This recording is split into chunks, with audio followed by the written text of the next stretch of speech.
Minister Nagendra ಅವರು ಮುಖ್ಯಮಂತ್ರಿಗಳಿಗೆ phone ಮಾಡಿದ್ರಂತೆ. 8 ದಿನ ಅಧಿವೇಶನ ಗಲಾಟೆಯಲ್ಲೇ ಕಳೆದೋಯ್ತು. ಒಂದು ನಯಾ ಪೈಸೆನೂ ಚರ್ಚೆ ಆಗಲಿಲ್ಲ.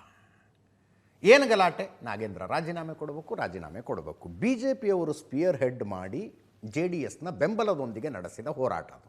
ಸದನದ ಒಳಗೂ ಆಯಿತು, ಹೊರಗೂ ಆಯಿತು. ಇಂಥದ್ದೊಂದು ಹೋರಾಟ ಮಾಡುವ ಐಡಿಯಾ BJPಗೆ ಎಲ್ಲಿಂದ ಬಂತು? ಪಾರ್ಲಿಮೆಂಟ್ನಲ್ಲಿ ಕಾಂಗ್ರೆಸ್ ಹೋರಾಟ ಮಾಡಿದ್ದನ್ನು ನೋಡಿದ್ರಿಂದ ಬಂತು. CJP ಪ್ರೊಟೆಸ್ಟು ಮತ್ತು ಇತರ ಕಾರಣಗಳಿಗೆ ಸರ್ಕಾರದ ವಿರುದ್ಧ ಕಾಂಗ್ರೆಸ್ನವರು ಯಾವ್ಯಾವ ರೀತಿ ಸದನದ ಒಳಗೆ ಸದನದ ಹೊರಗೆ ಏನೇನು ಮಾಡಿದ್ರಲ್ಲ ಅದೆಲ್ಲವನ್ನು BJPಯವರು ಇಲ್ಲಿ ರೆಪ್ಲಿಕೇಟ್ ಮಾಡಿದ್ರು. ಗಟ್ಟಿಯಾಗಿ ನಿಂತು ಪಾಯಿಂಟ್ ಬೈ ಪಾಯಿಂಟ್ ನಾಗೇಂದ್ರರನ್ನು ಸಮರ್ಥಿಸಿಕೊಳ್ಳೋದು ಕೂಡ ಸರ್ಕಾರಕ್ಕೆ ಕಷ್ಟ ಇದೆ. ಅಬ್ಬಬ್ಬ ಅಂದರೆ ಏನು ಹೇಳ್ಬೋದು ರೀ? ಅವರು ಆರೋಪಿ ರೀ, ಅಪರಾಧಿ ಅಲ್ಲ. ಆರೋಪ ಸಾಬೀತಾದರೆ, ಶಿಕ್ಷೆ ಆದರೆ ಸಚಿವ ಸಂಪುಟದಿಂದ ಕಿತ್ತಾಕ್ತಾರೆ ಬಿಡಿ, ಅವರಾಗಲೇ ರಾಜೀನಾಮೆ ಕೊಡ್ತಾರೆ ಬಿಡಿ. ಆರೋಪ ಸಾಬೀತಾಗಿ ಶಿಕ್ಷೆ ಆದರೆ ಅವ್ರು ರಾಜೀನಾಮೆ ಯಾಕೆ ಕೊಡಬೇಕು, ಸಚಿವ ಸಂಪುಟದಿಂದ ಕಿತ್ತಾದರೂ ಯಾಕೆ ಹಾಕ್ಬೇಕು? ಎಲ್ಲ ಆಟೋಮೆಟಿಕ್ಕಾಗಿ ನಡೆಯುತ್ತಪ್ಪ. ಇಲ್ಲಿ ಪ್ರಶ್ನೆ ಇರುವುದು, ಅವರ ಮೇಲೆ ED ಚಾರ್ಜ್ ಶೀಟ್ ಹಾಕಿದೆ. SIT ಅವರು ಕ್ಲೀನ್ ಚಿಟ್ ಕೊಟ್ಟಿದ್ದಾರೆ. By the way, Karnataka police clean chit ಕೊಟ್ಟಿದ್ದಾರೆ ಅವ್ರಿಗೆ. ED ಚಾರ್ಜ್ ಶೀಟ್ ಹಾಕಿದೆ ಇವರು ತಪ್ಪಿತಸ್ಥರು ಅಂಥೇಳಿ. 189 ಕೋಟಿಯ ಪೈಕಿ 87 ಕೋಟಿ ರೂಪಾಯಿ, 87 ಚಿಲ್ಲರೆ ಕೋಟಿ ಕರ್ನಾಟಕದಿಂದ ಯೂನಿಯನ್ ಬ್ಯಾಂಕ್ ಅಕೌಂಟಿಗೆ ಬಂದು, ಬೆಂಗಳೂರಿನ ಯೂನಿಯನ್ ವಸಂತ ನಗರದ ಬ್ಯಾಂಕಿಗೆ ಬಂದು, ಅಲ್ಲಿಂದ ತೆಲಂಗಾಣಕ್ಕೆ ಹೈದರಾಬಾದಿಗೆ ಹೋಗಿ, ಹೈದರಾಬಾದಿಗೆ 18 ಅಕೌಂಟ್ಗಳಿಗೆ ಹೋಗುತ್ತೆ, ಅಲ್ಲಿಂದ 600 ಅಕೌಂಟ್ಗಳಿಗೆ ಹೋಗುತ್ತದು.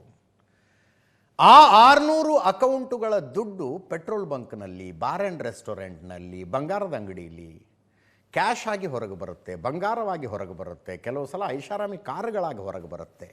ಅದರ ಬೆನಿಫಿಷಿಯರೀಸ್ ಯಾರ್ಯಾರು ಅನ್ನೋದೆಲ್ಲ ಚಾರ್ಜ್ ಶೀಟ್ ಆಗಿದೆ. ಸಚಿವರಾಗಿರುವುದರಿಂದ ಅವರ ಪ್ರಾಸಿಕ್ಯೂಷನ್ಗೆ ರಾಜ್ಯಪಾಲರ ಅನುಮತಿ ಬೇಕಾಗುತ್ತೆ. ED ಅವರ ಚಾರ್ಜ್ ಶೀಟಿಗೆ ರಾಜ್ಯಪಾಲರು ಅನುಮತಿ ಕೊಟ್ಟಾಗಿದೆ ಪ್ರಾಸಿಕ್ಯೂಷನ್ ಮಾಡಿ ಅಂತ CBIನವರು ಹಾಕ್ಕೊಂಡಿದ್ದಾರೆ. ಈಗ ಅದರ ಮಧ್ಯೆ BJPಯವರು ಭೂಮಿ ಆಕಾಶ ಒಂದಾಗುವ ಹಂಗೆ ಹೋರಾಟ ನಡೆಸಿದ್ರು. ಭೂಮಿ ಆಕಾಶ ಒಂದಾಗುವ ಹಂಗೆ. ಇದು ಸರ್ಕಾರಕ್ಕೆ ತಲೆನೋವಾಗಿದೆ. ಮುಖ್ಯಮಂತ್ರಿ DK ಶಿವಕುಮಾರ್ ಅವ್ರಿಗೆ ನೋಡಿ, ನೀವು ಅಧಿಕಾರ ಹಸ್ತಾಂತರ ಆಯಿತು, ಸಿದ್ದರಾಮಯ್ಯನವ್ರ ಕೆಳಗಿಳಿದು DK ಶಿವಕುಮಾರ್ ಅವರು ಮುಖ್ಯಮಂತ್ರಿ ಆದರು. ಬಟರ್ ಸ್ಮೂತ್ ಆಯ್ತು ಅದು. ಎಲ್ಲೂ ಏನೂ ಗೊಂದಲ ಇಲ್ಲ, ಪಟ ಚಿಟಿಕೆ ಹೊಡೆದಂಗೆ ಆಗ್ಬಿಡ್ತು. ಎಲ್ಲ ಕಡೆ ರಾರಾಜಿಸಿದರು DK ಶಿವಕುಮಾರ್ ಅವರು. ಅದಾದ ನಂತರ ಫುಲ್ ಆ್ಯಕ್ಟಿವ್ ಆಗಿ ಓಡಾಡಿದ್ರು. ಎಲ್ಲ ಅವ್ರದ್ದೇ ಹೆಡ್ಲೈನು, ಎಲ್ಲ ಅವ್ರ ಬಗ್ಗೆನೇ ಹೆಡ್ಲೈನು. ವಿಧಾನ ಪರಿಷತ್ ಚುನಾವಣೆ ಬಂತು. 11 ಜನ BJP JDSನವ್ರು ಕಾಂಗ್ರೆಸ್ಸಿಗೆ ವೋಟ್ ಹಾಕಿ ಗೆಲ್ಲಿಸ್ಬಿಟ್ರು. DK ಶಿವಕುಮಾರ್ ಅಷ್ಟು ಸುದ್ದಿ, ಅಷ್ಟರ ಮಟ್ಟಿಗೆ ಪಾಸಿಟಿವ್ ಸುದ್ದಿ. ಎಲ್ಲ ಹಿಂಗೆ ನಡ್ಕೊಂಡು ಬರ್ತಾ ಇರುವಾಗ ಸಚಿವ ಸಂಪುಟ ವಿಸ್ತರಣೆ ಆಯಿತು ನೋಡಿ. ಸೆಕೆಂಡ್ ಸ್ಟೇಜ್ನಲ್ಲಿ 19 ಜನ ಅದರಲ್ಲ. ಅದಾದ ಮೇಲೆ ಏನು? ಶಾಸಕರ ಅಸಮಾಧಾನ, ಸಚಿವರುಗಳ ಅಸಮಾಧಾನ, ಅವರು ಮೀಟಿಂಗಿಗೆ ಬರಲಿಲ್ಲ, ಇವರು ಸೆಷನ್ನಿಗೆ ಬರಲಿಲ್ಲ, ಇವೇ ಸುದ್ದಿ. ಆ ಕಡೆ ಬಿಡದಿಯಲ್ಲಿ ಟೌನ್ಶಿಪ್ ವಿರೋಧಿಸಿ ಪ್ರತಿಭಟನೆ ನಡೀತಾ ಇದೆ. ರೈತರು ಸರ್ವೆ ಮಾಡೋದಕ್ಕೆ ಹೋದವರನ್ನು ಪೊರಕೆಯಲ್ಲಿ ಹೊಡೆದು ಕಳಿಸ್ಬಿಟ್ರು. ಅಂದರೆ ಒಂದು ಹಂತದ ತನಕ ಪಾಸಿಟಿವ್ ಆಗಿ ಸುದ್ದಿ ಆದದ್ದು ಏಕಾಏಕಿ ನೆಗೆಟಿವ್ ಸುದ್ದಿಗಳೇ. ಸರ್ಕಾರಕ್ಕೆ ನೆಗೆಟಿವ್ ಸುದ್ದಿಗಳೇ. ಅದರ ಮಧ್ಯದಲ್ಲಿ ನಾಗೇಂದ್ರರನ್ನು ನೀವು ಹೆಂಗೆ ತಗೊಂಡ್ರಿ ಅಂತ BJPಯವರು ಹಠಕ್ಕೆ ಬಿದ್ದವರಂಗೆ ಪ್ರತಿಭಟನೆ ಮಾಡಿದ್ರು. ಎಲೆಕ್ಷನ್ನು ಇನ್ನು 1.5-2 ವರ್ಷ ಇರುವಾಗ ಇಂಥದ್ದೆಲ್ಲ ಸರ್ಕಾರಕ್ಕೆ ಅನಪೇಕ್ಷಿತ. ಹಿಂಗಾಗಬಾರ್ದು ಅಂದ್ಕೊಳ್ಳುತ್ತೆ ಸರ್ಕಾರ. ಸಮಾಜದ ಮಧ್ಯದಲ್ಲಿ ಸರ್ಕಾರದ ಬಗ್ಗೆ ಬರೀ ಪಾಸಿಟಿವ್ ಡಿಸ್ಕಷನ್ಸ್ ಇರಬೇಕು ಅಂತ ಸರ್ಕಾರ ಬಯಸುತ್ತೆ. ಬಟ್ ಹಂಗಾಗ್ತಾ ಇಲ್ಲ. ಸೊಲ್ಯೂಷನ್ ಏನು? ಆಯ್ತಪ್ಪ, ನಾಗೇಂದ್ರ ರಾಜೀನಾಮೆ ಕೊಟ್ಬಿಡ್ಲಿ, ತಗೊಂಬಿಡೋಣ ರಾಜೀನಾಮೆ. ಅಂಥದ್ದೊಂದು ಸೊಲ್ಯೂಷನ್ನಿಗೆ ಬಂದಂಗೆ ಕಾಣಿಸ್ತಾ ಇದೆ. ರಾಜಕಾರಣದಲ್ಲಿ ಯಾವ ಕ್ಷಣ ಏನಾದರೂ ಬದಲಾಗಬಹುದು. ನಾನು ಈಗಿನ ಕ್ಷಣದ್ದು ಹೇಳ್ತಾ ಇದ್ದೀನಿ ಅಷ್ಟೇ. ನಾಗೇಂದ್ರ ಒಂದು ರಾಜೀನಾಮೆ ಕೊಟ್ಟುಬಿಟ್ರೆ ಈ ನೆಗೆಟಿವ್ ಕ್ಯಾಂಪೇನಿನ ಸಮಸ್ಯೆ ಅರ್ಧ ಬಗೆಹರಿಯುತ್ತೆ ಅನ್ನೋ ಪರಿಸ್ಥಿತಿ ಸರ್ಕಾರಕ್ಕಿದೆ, ಮುಖ್ಯಮಂತ್ರಿಗಳಿಗಿದೆ. ಆಮೇಲೆ ಇದು ಬರೀ BJPಯ ಪ್ರತಿಭಟನೆ ಒಂದೇ ಕಾರಣಕ್ಕಲ್ಲ. ಪ್ರಾಸಿಕ್ಯೂಷನ್ಗೆ ಅನುಮತಿ ಕೇಳಿದ್ದಾರೆ CBIನವರು. ನಿಮ್ಮ ಅಭಿಪ್ರಾಯ ಏನು ಅಂತ ರಾಜ್ಯಪಾಲರು ಸಚಿವ ಸಂಪುಟಕ್ಕೆ ಕೇಳಿದ್ದಾರೆ. ಸಚಿವ ಸಂಪುಟದ ಸದಸ್ಯರು ನಾಗೇಂದ್ರ ನಾಗೇಂದ್ರ ಅವರ ವಿಷಯದಲ್ಲಿ ಸಚಿವ ಸಂಪುಟ ತೀರ್ಮಾನ ತೆಗೆದುಕೊಳ್ಳುವಾಗ ನಾಗೇಂದ್ರ ಅವರು ಅದರ ಭಾಗವಾಗಿರಬಾರದು. ಈಗ ಮುಡಾ ವಿಷಯದಲ್ಲಿ ರಾಜ್ಯಪಾಲರು ಪ್ರಾಸಿಕ್ಯೂಷನ್ಗೆ ಅನುಮತಿ ಕೊಡಬೇಕಾ ಅಂತ ಸಚಿವ ಸಂಪುಟವನ್ನು ಕೇಳಿದಾಗ ಮುಖ್ಯಮಂತ್ರಿಯಾಗಿದ್ದ ಸಿದ್ದರಾಮಯ್ಯನವರು ಇರಲಿಲ್ಲ ಅಲ್ಲಿ. ಡಿ ಕೆ ಶಿವಕುಮಾರ್ ಅವರ ನೇತೃತ್ವದಲ್ಲಿ ಸಚಿವ ಸಂಪುಟ ನಡೀತು. ನಾಳೆ ಅದು ಏನೇ ಡೆವಲಪ್ ಆದರೂ ಹೆಡ್ಲೈನ್ಸೇ, ಸುದ್ದಿನೇ. ಅದೆಲ್ಲದರಿಂದ ತಪ್ಪಿಸ್ಕೊಳ್ಳೋದಕ್ಕೊಂದು ರಾಜೀನಾಮೆ ತಗೊಂಡ್ಬಿಟ್ರೆ ಅದರಿಂದ ಹಲವು ಸಮಸ್ಯೆಗಳ ಬಗೆಹರಿತವೆ. ಒಂದು, ಡಿ ಕೆ ಶಿವಕುಮಾರ್ ಅವರ ಕ್ಯಾಬಿನೆಟ್ನಲ್ಲಿ ಮಹಿಳೆಯರಿಲ್ಲದೆ ಕ್ಯಾಬಿನೆಟ್ ನಡೆಸ್ತಾ ಇದ್ದಾರೆ ಅವರು.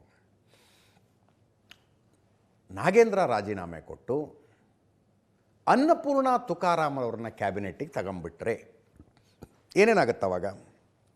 ಒಂದು, ಎಸ್ ಟಿ ಸಮುದಾಯದ ನಾಗೇಂದ್ರ ಅವರ ರಾಜೀನಾಮೆ, ಎಸ್ ಟಿ ಸಮುದಾಯದ ಅನ್ನಪೂರ್ಣ ತುಕಾರಾಮ್ ಅವರು ಕ್ಯಾಬಿನೆಟ್ಟಿಗೆ ಬಂದರು. ಜಾತಿ ಲೆಕ್ಕಾಚಾರ ಸರಿ ಹೋಯಿತು. ಬಳ್ಳಾರಿ ಜಿಲ್ಲೆಯ ನಾಗೇಂದ್ರ ರಾಜೀನಾಮೆ, ಬಳ್ಳಾರಿ ಜಿಲ್ಲೆಯ ಅನ್ನಪೂರ್ಣ ತುಕಾರಾಮ್ ಕ್ಯಾಬಿನೆಟ್ಟಿಗೆ ಬಂದರು. ಜಿಲ್ಲಾವಾರು ಪ್ರಾಶಸ್ತ್ಯದ ಸಮಸ್ಯೆ ಇಲ್ಲ. ಕ್ಯಾಬಿನೆಟ್ನಲ್ಲಿ ಮಹಿಳೆಯರೇನು ಬೆಂಗಳೂರಿನವರೇ ಆಗಬೇಕು, ಬೆಳಗಾವಿಯವರು ಆಗಬೇಕು ಅಂತಿಲ್ಲ. ಒಬ್ಬ ಮಹಿಳೆ ತಾನೇ, ಬಳ್ಳಾರಿ ಅವ್ರನ್ನ ಮಾಡಿದ್ದೀವಲ್ಲ ಅಂತಾರೆ. ಆ ಸಮಸ್ಯೆ ಬಗೆಹರಿಯುತ್ತೆ.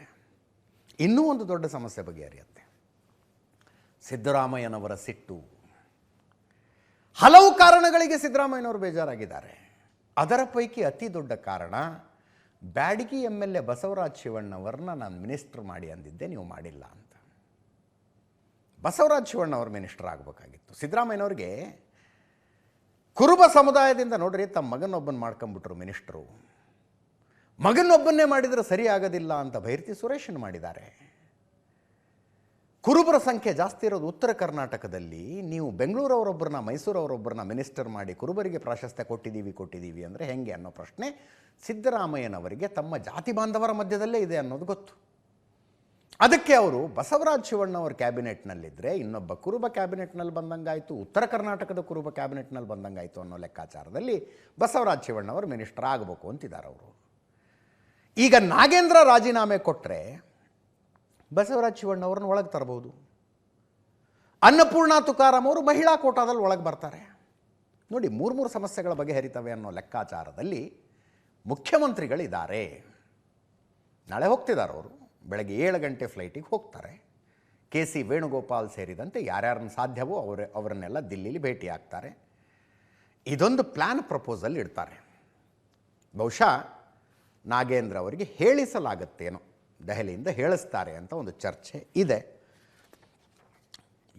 ಬೆಳಗ್ಗೆ ಡಿ ಕೆ ಶಿವಕುಮಾರ್ ಅವ್ರನ್ನ ಕೇಳಿದ್ರೆ ಹಿಂಗೊಂದು ಸುದ್ದಿ ಇದೆಯಲ್ಲ, ಅಂದರೆ ಅವರು ಹೂನು ಅನ್ನಲಿಲ್ಲ, ಊಹೂನು ಅನ್ನಲಿಲ್ಲ.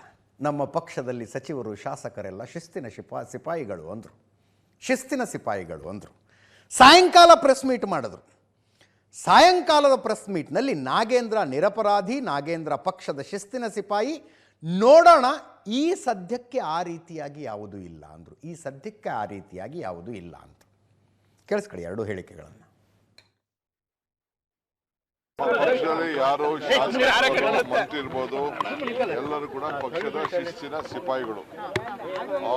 All those who are in the party, either is a worker or MLA or a minister, all of them are very discipline soldier of the party. That is what I can tell. ಅವರು ವಿರೋಧ ಪಾರ್ಟಿಯವರು ಮಾಡ್ತಾ ಇದ್ದಾರೆ. ಪಾಪ ನಾಗೇಂದ್ರ ಯಾವತ್ತೂ ಕೂಡ ಪಕ್ಷದ ವಿಚಾರದಲ್ಲಿ ಹಿಂದೆ 2 ವರ್ಷದ ಹಿಂದೆನೇ ಕೂಡ ಏನು ನಿರಪರಾಧಿ, ನಮ್ಮ ಒತ್ತಡಕ್ಕೆ ನಾವೇ ಆತನ ಕೈಲಿ ರೆಸಿಗ್ನೇಷನ್ ತೆಗೆದುಕೊಂಡಿದ್ದು. ಯಾವತ್ತೂ ಕೂಡ ಪಕ್ಷದ ಒಬ್ಬ ಶಿಸ್ತಿನ ಸಿಪಾಯಿ, ಅವರ ನಾಯಕತ್ವದಲ್ಲಿ ನಮಗೆ ಅಪಾರವಾದಂತಹ ವಿಶ್ವಾಸ ಇದೆ. ನೋಡೋಣ, ಈಗ ಸದ್ಯಕ್ಕೆ ಯಾವ ಥರದ ಅಂಥದ್ದೇನೂ ಇಲ್ಲ. ರಾಜೀನಾಮೆಗೆ ಕನ್ವಿನ್ಸ್ ಮಾಡೋದಿದೆ ನೋಡಿ, ಮುಖ್ಯಮಂತ್ರಿಗಳಿಗೆ ಅವರ ಅಷ್ಟು ಅನುಭವವನ್ನು ಧಾರೆ ಎರಿಬೇಕಾಗಿ ಬರುತ್ತೆ, ರಾಜಕೀಯ ಅನುಭವವನ್ನು ಧಾರೆ ಎರಿಬೇಕಾಗಿ ಬರುತ್ತೆ. ಬಟ್ ಮುಂದಿನ ದಿನಗಳ ಹೆಚ್ಚಿನ ಮುಜುಗರವನ್ನು ತಪ್ಪಿಸಿಕೊಳ್ಳಬೇಕಾದರೆ ಇಂಥದ್ದೊಂದು ಕಠಿಣ ನಿರ್ಧಾರ ತೆಗೆದುಕೊಳ್ಳಬೇಕಾಗತ್ತೆ ಅನ್ನುವ ಲೆಕ್ಕಾಚಾರಕ್ಕೆ ಬಂದಂಗೆ ಕಾಣಿಸ್ತಾ ಇದೆ. ಈಗ ನಾಗೇಂದ್ರರಿಗೆ ಜನಪ್ರತಿನಿಧಿಗಳ ವಿಶೇಷ ನ್ಯಾಯಾಲಯ ಜಾಮೀನು ಕೊಡುವ ಕಂಡೀಷನ್ ಹಾಕಿತ್ತು. ಕರ್ನಾಟಕ ಬಿಟ್ಟು ಹೊರಗೆ ಹೆಜ್ಜೆ ಇಡಂಗಿಲ್ಲ ನೀವು ಅಂತ. ಕರ್ನಾಟಕ ಅಂದರೆ ಜನಪ್ರತಿನಿಧಿಗಳ ವಿಶೇಷ ನ್ಯಾಯಾಲಯದ ವ್ಯಾಪ್ತಿಯಿಂದ ಹೊರಗಡೆ ಹೆಜ್ಜೆ ಇಡಂಗಿಲ್ಲ ಅಂತ. ಅವರೇನೋ ಒಂದು 2-3 ಸಲ ದಿಲ್ಲಿಗೆ ಹೋಗಿ ಬಂದಿದ್ರಂತೆ. ಅದು ಖಚಿತ ಅಲ್ಲ. ಇ ಡಿ ಅವರೇನು ದಿಲ್ಲಿಗೆ ಹೋಗಿದ್ದಾರೆ ನಿಮ್ಮ ಮಾತು ಮೀರಿ ಅಂತೇನು ಕೋರ್ಟಿಗೆ ಹೇಳಿಲ್ಲ. ಬಟ್ ಜಾಮೀನು ರದ್ದು ಮಾಡಿ ಅನ್ನೋದೊಂದು ವಾದ ಇದೆ, ಕೊಟ್ಟಿರೋ ಜಾಮೀನನ್ನು ರದ್ದು ಮಾಡಿ ಅಂತ. ನಾಳೆ ಪ್ರಾಸಿಕ್ಯೂಷನ್ಗೆ ಅನುಮತಿ ಸಿಕ್ಕ ನಂತರ ಸಿ ಬಿ ಐನವ್ರು ಏನು ಮಾಡ್ತಾರೆ ಹೇಳೋದಕ್ಕೆ ಬರೋದಿಲ್ಲ. ಈಗ ಅಕಸ್ಮಾತ್ ನಾವು ಬಂಧಿಸಿ ವಿಚಾರಣೆ ನಡೆಸ್ತೀವಿ ಅಂತಂದರೆ ಆವಾಗ ಮಂತ್ರಿಯಾಗಿ ಒಳಗೆ ಹೋಗೋದಕ್ಕೂ ಮಾಜಿ ಮಂತ್ರಿಯಾಗಿ ಒಳಗೆ ಹೋಗೋದಕ್ಕೂ ವ್ಯತ್ಯಾಸ ಇರುತ್ತೆ. ಈ ಎಲ್ಲ ಲೆಕ್ಕಾಚಾರಗಳು ಓಡಾಡ್ತಿದ್ದಾವೆ. Let's see. ನಾಗೇಂದ್ರ ಅವರ ಈ ವಿವಾದ ಇಲ್ಲದೆ ಹೋಗಿದ್ದರೆ ಕೆ ಎಚ್ ಮುನಿಯಪ್ಪನವ್ರ ರಾಜೀನಾಮೆ ತಗೊಂಡು ನಾನು ಇಷ್ಟೋ ತನಕ ಹೇಳಿದ್ನಲ್ಲ ಅದೇ ಲೆಕ್ಕಾಚಾರ ಇಂಪ್ಲಿಮೆಂಟ್ ಮಾಡೋ ಪ್ಲ್ಯಾನ್ ಇತ್ತು. ಈಗ ನಾಗೇಂದ್ರ ಅವ್ರ ಕೊರಳಿಗೆ ಬರ್ತಾ ಇದೆ ಎಲ್ಲ. ಮುಂದಿನ ಸುದ್ದಿಗೆ ಹೋಗೋಣ. ಮಾಜಿ ಮುಖ್ಯಮಂತ್ರಿ ಸಿದ್ದರಾಮಯ್ಯನವರು ಮುಖ್ಯಮಂತ್ರಿ ಸ್ಥಾನದಿಂದ ಕೆಳಗಿಳಿದ ನಂತರ ಮಾಧ್ಯಮಗಳಿಗೆ ಮಾತಾಡಿಲ್ಲ. ಮಾಧ್ಯಮದ ಕ್ಯಾಮರಾಗಳಿಗೇನು ಮಾತಾಡಿಲ್ಲ. ಅವರು ಇಂಟರ್ವ್ಯೂ ಕೊಟ್ಟೆ, ಅದು ಮಾಡಿದೆ ಇದು ಮಾಡಿದೆ, ಏನೂ ಮಾಡಿಲ್ಲ. ಒಂಥರ ರಿಲ್ಯಾಕ್ಸ್ ಮೂಡಲ್ಲೇ ಇದ್ದಾರೆ. CLP ಆದರೂ ಬರಲಿಲ್ಲ, ಆರಂಭದ ದಿನ ಅಧಿವೇಶನಕ್ಕೆ ಬರಲಿಲ್ಲ, ಆಮೇಲೆ ಬಂದು ಹಿಂದ್ಗಡೆ ಕೂತ್ಕೊಂಡ್ರು, ಬಂದವ್ರನ್ನೆಲ್ಲ ಮಾತಾಡಿಸಿ ಕಳಿಸಿದ್ರು. ಮಂತ್ರಿ ಮಾಲ್ಗೆಲ್ಲ ಹೋಗಿ ಒಂದು ಶಾಪಿಂಗ್ ಗೀಪಿಂಗ್ ಮಾಡಿದ್ರು. ಇದೆಲ್ಲ ಹೊರಗೆ ಕಾಣ ಹಾಗೆ. ಒಳಗೆ ರಾಜ್ಯದ ಮೂಲೆ ಮೂಲೆಗಳಿಂದ ಅಹಿಂದ ನಾಯಕರು ಅವ್ರ ಹತ್ರ ಬರ್ತಾ ಇದ್ದಾರೆ, ಭೇಟಿಗಳಾಗ್ತಾ ಇದ್ದಾವೆ, ಸಭೆಗಳಾಗ್ತಾ ಇದ್ದಾವೆ, ಚರ್ಚೆಗಳಾಗ್ತಾ ಇದ್ದಾವೆ. ಅದರ ಮಧ್ಯದಲ್ಲಿ ಒಂದು ಸಾರ್ವಜನಿಕ ಕಾರ್ಯಕ್ರಮದಲ್ಲಿ ಭಾಗಿಯಾದರು, ಇಲ್ಲೇ ಗಾಂಧಿ ಭವನದಲ್ಲಿದ್ದು. ಒಳ ಮೀಸಲಾತಿಗಾಗಿ ಹೋರಾಡ್ತಾ ಇರುವಂಥವ್ರು ಒಂದು ವಿಚಾರ ಸಂಕಿರಣವನ್ನು ನಡೆಸಿದ್ರು. ಅದರಲ್ಲಿ ಮಾತಾಡ್ತಾ ಇದ್ರು. ಅದರಲ್ಲಿ ಮಾತಾಡುವಾಗ ಎರಡು ವಿಷಯ ಅವ್ರು ಹೇಳಿದ್ದು. ಒಂದು, ಡಾಕ್ಟರ್ ಜಿ ಪರಮೇಶ್ವರನ್ನ DCM ಮಾಡಿದ್ಯಾರು? ನಾನೇ ಮಾಡಿದೆ. 4-5 ಜನನ ಮಾಡಬೇಕು ಅಂತಿದ್ರು ನಮ್ಮ ಹೈಕಮಾಂಡ್ನವರು. ನೋ, ಅವರು ಒಬ್ಬರೇ ಇರಬೇಕು ಅಂತ ಹೇಳಿದೆ ನಾನು ಅಂತ. ಆ ಪ್ರಶ್ನೆ ಯಾಕೆ ಬಂತಲ್ಲಿ? ಸೇರಿದ್ದ ಜನ ಕೂಗೋದಕ್ಕೆ ಶುರು ಮಾಡಿದ್ರು, ದಲಿತ ಮುಖ್ಯಮಂತ್ರಿ ಆಗಬೇಕು, ದಲಿತ ಮುಖ್ಯಮಂತ್ರಿ ಆಗಬೇಕು ಅಂತ. ಅದಕ್ಕೆ ಸಿದ್ದರಾಮಯ್ಯನವರು ನಾನು ಉಪಮುಖ್ಯಮಂತ್ರಿ ಮಾಡಿಸಿದ್ದೀನಪ್ಪ, ಮುಖ್ಯಮಂತ್ರಿ ಹೋರಾಟ ನೀವು ಮಾಡ್ಕೊಳ್ಳಿ ಅನ್ನೋ ಥರ. ಇದು ಒಂದು. ಇನ್ನೊಂದು, ಇದೇ ಕಾರ್ಯಕ್ರಮದಲ್ಲಾಗಿದ್ದ ಅಥವಾ ಸಾಮಾಜಿಕ ನ್ಯಾಯದ ಬಗ್ಗೆಗಿನ ಇನ್ನೊಂದು ಕಾರ್ಯಕ್ರಮ ಅಂತಲೂ ಸುದ್ದಿ ಇತ್ತಂತ ಕನ್ಫರ್ಮ್ ಮಾಡ್ಕೊತೀನಿ. ಅಲ್ಲಿ ಕುಳಿತಿದ್ದ ಜನನೇ ಕೂಗ್ತಾರೆ, ನಿಮ್ಮನ್ನು ನೋಡಿ ಕಾಂಗ್ರೆಸ್ಸಿಗೆ ಓಟ್ ಹಾಕ್ತಾ ಇದ್ದೀವಿ ನಾವು, ನಿಮ್ಮ ಮುಖ ನೋಡ್ಕೊಂಡು ಕಾಂಗ್ರೆಸ್ಸಿಗೆ ಓಟ್ ಹಾಕ್ತಾ ಇದ್ದೀವಿ, ನೀವು ಎಲೆಕ್ಷನ್ನಿಗೆ ನಿಂತ್ಕೊಳ್ಳೋದಿಲ್ಲ ಅಂದರೆ ಹೆಂಗೆ, ಎಲೆಕ್ಷನ್ ನಿಂತ್ಕೋಬೇಕು ಅಂತ. ಅದಕ್ಕೆ ಆವಾಗ 80 ವರ್ಷ ವಯಸ್ಸಾಗಿರುತ್ತೆ, ನೋಡೋಣ ಬಿಡಿ ಅಂತಾರೆ. ಚುನಾವಣಾ ರಾಜಕೀಯದಿಂದ ಬಹಿರಂಗ ಹೇಳಿಕೆ ಕೊಡುವ ಮೂಲಕ ನಿವೃತ್ತಿ ತಗೊಂಡಿದ್ದಾರೆ ಸಿದ್ದರಾಮಯ್ಯನವರು. ಹೇಳಿಕೆಯನ್ನು ಕೊಟ್ಟಿದ್ದಾರೆ, ಒಂದು ಉದ್ದದ ಟ್ವೀಟನ್ನು ಮಾಡಿದ್ದಾರೆ.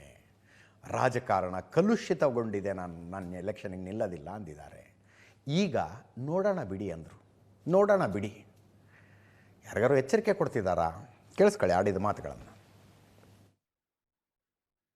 ಮುಖ್ಯಮಂತ್ರಿ ಆಗ್ಲಿಲ್ವಾ ಸರ್? ಕಾಲ್ ಭಾಗ ಇದ್ರು ಕೂಡ ರಾಜ್ಯದಲ್ಲಿ ಒಂದ್ಸರಿನೂ ಮುಖ್ಯಮಂತ್ರಿ ಆಗ್ಲಿಲ್ವಲ್ಲ ಜನ? ಯಾರು ನೀವು ಗೊತ್ತಾ? ನೀವು ಗೊತ್ತಿಲ್ಲ ಮಾಡಿ ಹೋರಾಟನ ನಾನ್ ಮಾಡೋದಲ್ಲ, ಒಬ್ಬನೇ ಮಾಡಕ್ ಆಗಲ್ಲ ಅದನ್ನ. ಸುಮ್ಮನೆ ಏನೇನೋ ಮಾತಾಡ್ತೀರಿ, ಕೂತ್ಕೊಂಡು ಏನೋ ಮಾತಾಡ್ತೀರಿ. ಡೆಪ್ಟಿ ಚೀಫ್ ಮಿನಿಸ್ಟರ್ ಮಾಡಿಸ್ತವ್ರು ಯಾರು? ಪರಮೇಶ್ವರ್ಗೆ ನಾನ್ ಕೈಲಿ ಮಾಡ್ಬೇಕು ಅಂತಿದ್ರು, ಒಬ್ರಿಗೆ ಮಾಡ್ಬೇಕು ಅಂತ ಹೇಳಿ ಮಾಡಿಸೋದವ್ರು ಯಾರು? ಯಾರು?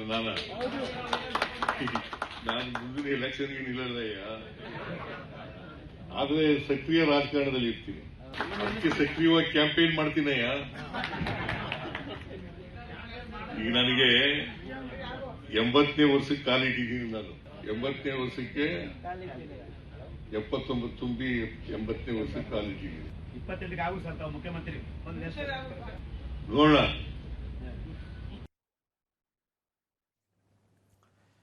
ಡಾಕ್ಟರ್ ಜಿ ಪರಮೇಶ್ವರನ್ನ DCM ಮಾಡಿಸಿದ್ದು ನಾನೇ ಅಂತ ಸಿದ್ದರಾಮಯ್ಯನವರು ಬಹಿರಂಗ ಕಾರ್ಯಕ್ರಮದಲ್ಲಿ ವೇದಿಕೆಯ ಮೇಲೆ ಹೇಳಿದ್ದಷ್ಟೇ ಅಲ್ಲ, ಪರಮೇಶ್ವರ್ ಅವ್ರಿಗೂ ಹೇಳಿದ್ರಂಥವ್ರು.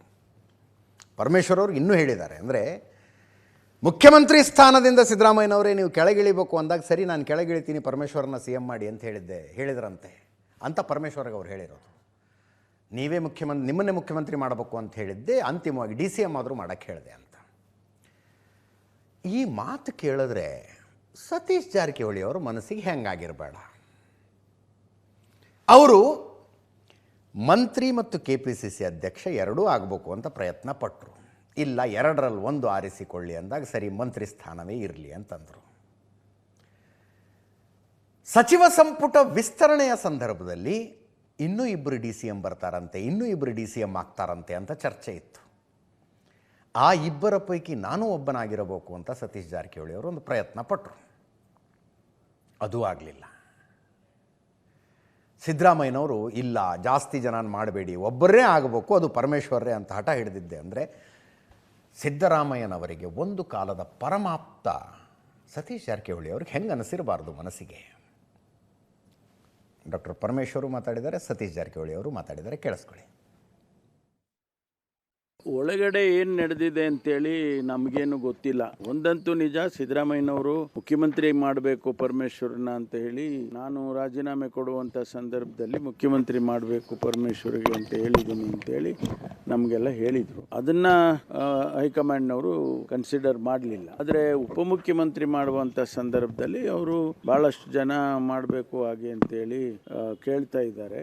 ಅದರಲ್ಲಿ 1-2 ಮಾಡ್ಬೋದು ಹಾಗೆ ಅಂತೇಳಿ ಚರ್ಚೆ ಆಗ್ತಾ ಇದ್ದಿದ್ದು ನನಗೆ ಗೊತ್ತಿದ್ದದ್ದು. ಆ ಒಳಗಡೆ ಬಹುಶಃ ಸಿದ್ದರಾಮಯ್ಯನವರು ಕೂಡ ಇಲ್ಲ ಪರಮೇಶ್ವರಿಗೆ ಮಾಡಬೇಕು ಅಂತೇಳಿ ನನ್ನ ಹತ್ರನೂ ಹೇಳಿದರು. ನಾನು ಹೇಳಿದ್ದೇನೆ, ಒಂದೇ ಮಾಡಬೇಕು ಅಂತ ಹೇಳಿದ್ದೇನೆ ಅಂತ ಹೇಳಿದರು. ಹಾಗಾಗಿ ಅವ್ರು ಹೇಳಿದ್ರಲ್ಲಿ ಸತ್ಯ ಇದೆ ಅಂತ ಅಂದ್ಕೊಳ್ತೀನಿ. ಯಾರದ್ದೋಡೋರು DCM ಎಷ್ಟು ಮಂದಿ ಅಂತ ನೋಡೋಕೆ ಕನ್ಫ್ಯೂಸ್ ಆಗಲ್ಲ ಜನಕ್ಕೆ. ಅದಕ್ಕೆ ಒಂದೇ ಇದ್ರೆ ಒಬ್ಬರೇ ನೋಡ್ತಾರೆ. ಈಗ 4 ಜನ ಹಾಕಿದ್ರೆ ಯಾರು ಗೊತ್ತೇ ಆಗೋಲ್ಲ ಎಷ್ಟು DCM ಮತ್ತು ಕನ್ಫ್ಯೂಸ್ ಆಯ್ತು ಅಂತ ಒಂದೇ ಮಾಡಿದ್ದಾರೆ ಅಷ್ಟೇ. ಅವಾಗ ಇನ್ನೂ 2-3 ಮಾಡಬೇಕಂತ ಡಿಮಾಂಡ್ ಇತ್ತು, ಅವಾಗೂ ಇರ್ತಾರೆ. ಅದು ಗೊತ್ತಿಲ್ಲ, ಇಂದು ಕೂಡ ಡಿಮಾಂಡ್ ಇತ್ತು, 3-4 ಮಾಡಬೇಕಂತಾನೆ ಇತ್ತು ಸಿದ್ದರಾಮಯ್ಯ ಇದ್ದಾಗ. ಆಗಿಲ್ಲ, ಅವಾಗ ಒಬ್ಬರೇ ಇದ್ರೆ ಅವಾಗ ಒಂದೇ ಈಗೂ ಒಂದೇ. ಮತ್ತೆ ಅದ್ರಾಗ ಯಾಕೆ ಚರ್ಚೆ ಮಾಡೋದು? ಹಿಂದೂ ಒಬ್ಬರೇ ಇದ್ರು, ಈಗ ಒಬ್ಬರೇ ಇದ್ದಾರೆ. ಅವಾಗೂ ಚರ್ಚೆ ಇತ್ತು. ಈಗ ಸಿದ್ದರಾಮಯ್ಯ ಅವ್ರನ್ನೂ ತಪ್ಪಿಸ್ಲಿಕ್ಕೆ ಸಾಕಷ್ಟು ಪ್ರಯತ್ನ ಆಯಿತು. ಅವ್ರು ಲೀಡರ್ ಆಗಿ ಹೋದ್ರು, ಅವ್ರನ್ನ ಎಳಿಲಿಕ್ಕೆ ಪ್ರಯತ್ನ ಆಯ್ತು, ಎಲ್ಲ ಲೀಡರ್ ಎಳಿಲಿಕ್ಕೆ ಪ್ರಯತ್ನ ಆಯ್ತು. ಆದ್ರೆ ಅವ್ರ ಲೀಡರ್ ಶಕ್ತಿಯಿಂದ ದೇವೇಗೌಡನು ಜಗ್ಲಿಕ್ಕೆ ಪ್ರಯತ್ನ ಮಾಡಿದ್ರು, ಅವ್ರ ಲೀಡರ್ ಆದ್ರೆ. ಯಡಿಯೂರಪ್ಪನೆಲ್ಲ ಅಷ್ಟೆಲ್ಲ ಮಾಡಿದ್ರು, ಇವತ್ತಿಗೂ ಲೀಡರ್ ಆಗಿದ್ದಾರೆ. ಲೀಡರೇ. KPSC ಕರ್ಮಕಾಂಡ 400 ಜನ ಪಶುವೈದ್ಯಾಧಿಕಾರಿಗಳನ್ನು ನೇಮಕ ಮಾಡ್ಕೊಳ್ಳಿ ಅಂತ ಹೇಳಿದ್ರೆ ಇವರು ಅದರಲ್ಲಿ ಸಗಣಿ ತಿನ್ನಕ್ಕೆ ಹೋಗ್ಬಿಟ್ರು. ತನಿಖೆ ನಡೀತಾ ಏನೇನೆಲ್ಲ ಬೆಳಕಿಗೆ ಬರ್ತಿದೆ. KPSC ಚೇರ್ಮನ್ನನ್ನು ವಜಾ ಮಾಡಿದ್ದಾಯಿತು, ಒಬ್ಬ IAS ಅಧಿಕಾರಿ ನಾಪತ್ತೆ, ಒಬ್ಬ KPSC ಮೆಂಬರ್ ನಾಪತ್ತೆ. ಒಂದು ಕಡೆ CID ಇನ್ವೆಸ್ಟಿಗೇಷನ್ ನಡೀತಾ ಇದೆ, ಇನ್ನೊಂದು ಕಡೆ ED ಇನ್ವೆಸ್ಟಿಗೇಷನ್ ನಡೀತಾ ಇದೆ. ಅದರ ಮಧ್ಯದಲ್ಲಿ ಬಂದಿರುವ ಸುದ್ದಿ ಇದು.